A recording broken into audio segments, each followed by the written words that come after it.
واقعات میں سخاوت کی فضیلت اور بخل کی مذمت میں آپ صلی اللہ علیہ وسلم کی زندگی کے کچھ نمونے، کیونکہ وَلَكُمْ فِي رَسُولِ اللَّهِ أُسْوَةٌ حَسَنَةٌ کہ ہمارے لیے تو عمدہ نمونہ کون ہے؟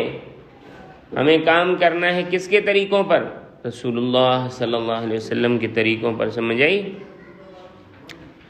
تو آپ صلی اللہ علیہ وسلم کی ذات اقدس، آپ صلی اللہ علیہ وسلم کے صحابہ کرام، آپ صلی اللہ علیہ وسلم کا مکمل گھرانہ، حتیٰ کہ جو آپ صلی اللہ علیہ وسلم کے متعلقین آج بھی موجود ہیں، یہ سخاوت اور فیاضی کے اعلیٰ نمونے ہیں.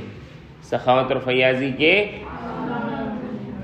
آپ اگر دیکھ لیں آپ صلی اللہ علیہ وسلم کی سیرت کو، تو آپ صلی اللہ علیہ وسلم کے گھر میں امی عائشہ فرماتی ہیں کہ 2 مہینے تک چولہا نہیں جلتا تھا، اور آل محمد صرف پانی اور کھجور پر گزارا کرتے تھے. آپ صلی اللہ علیہ وسلم کے گھر میں کئی روز کھانا نہیں بنتا تھا. آپ صلی اللہ علیہ وسلم بھوک کی وجہ سے پتھر بھی باندھتے تھے، مگر اس کے باوجود آپ صلی اللہ علیہ وسلم کے گھر سے کبھی بھی کوئی سوالی خالی ہاتھ نہیں گیا. جو بھی آتا تھا، جو کچھ ہوتا تھا، آپ صلی اللہ علیہ وسلم عنایت فرما دیتے تھے. ام المومنین حضرت خدیجہ رضی اللہ تعالی عنہا عرب کی مالدار خاتون ہیں. صحیح، جتنی بھی دولت اللہ تعالیٰ نے دی تھی سب اسلام کے لیے خرچ کر دی. صحیح.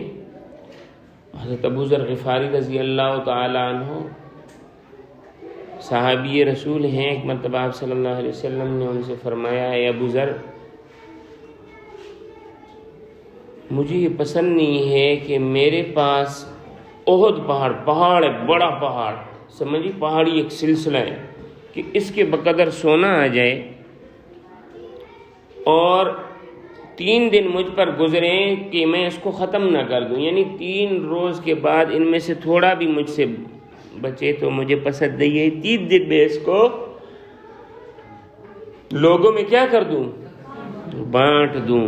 اور میں چاہوں گا کہ اللہ کے بندوں میں دائیں بائیں اور آگے پیچھے بانٹ دوں. آپ صلی اللہ علیہ وسلم کا یہ فرمان ہے. سمجھ آئی؟ اور آپ صلی اللہ علیہ وسلم کے ہاں غیر مسلم سخی کی بھی بڑی قدر تھی. آپ صلی اللہ علیہ وسلم سے پہلے ایک آدمی گزرے ہیں، اس کا نام ہے حاتم طائی.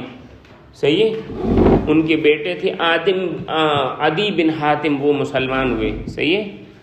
تو یہ جب حنین میں جنگ ہوئی تو غزوہ حنین میں حاتم طائی کی بیٹی گرفتار ہو کر آئی. آپ صلی اللہ علیہ وسلم نے اس کے والد کے سخی ہونے کی وجہ سے اس بچی کے ساتھ حسن سلوک کا حکم دیا. سمجھ آئی؟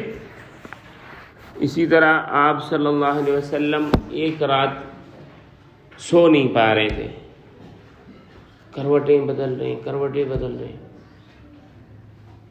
تو حضرت عائشہ رضی اللہ تعالیٰ عنہ نے فرمایا، حضرت کیا ہوا؟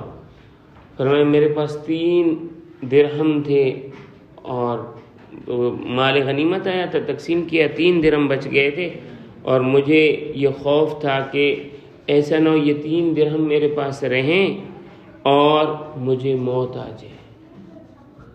جو کچھ اللہ تعالیٰ عطا دیتے تھے یہ جھولیاں بھر کے نہیں، لوگوں کو کہتے تھے کہ اپنی جھولیاں بھر کے اٹھاؤ. سمجھ آئی؟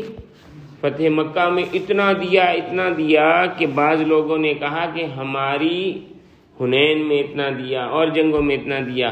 اب فتح مکہ میں اور غزوہ حنین میں ایک آدمی نے کہا کہ آپ صلی اللہ علیہ وسلم نے مجھے اتنا دیا کہ وادی میری بکریوں سے بھر گئی، اتنی بکریاں اٹھا کر دی، جاؤ لے جاؤ بھائی.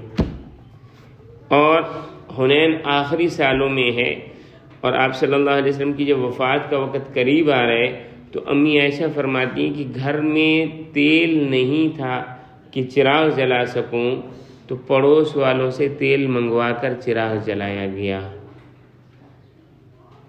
آپ صلی اللہ علیہ وسلم جب وفات پا رہے ہیں تو آپ صلی اللہ علیہ وسلم کے پاس کوئی مال و دولت نہیں تھا، چنانچہ آپ صلی اللہ علیہ وسلم نے فرمایا نحن معاشر الانبیاء لا نورث دینارا ولا درہما، ہم تو درہم اور دینار چھوڑ کر نہیں مرتے، ہم تو نبی ہیں. سمجھ آئی؟ تو سب کچھ جو اللہ نے دیا اللہ کی راہ میں لٹا دیا. یہ تھے ہمارے نبی کریم صلی اللہ علیہ وسلم.